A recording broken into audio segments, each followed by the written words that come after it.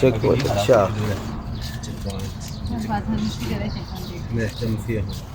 यहाँ से वापसी में बैठेंगे, वहाँ से मिलेंगे ना, बस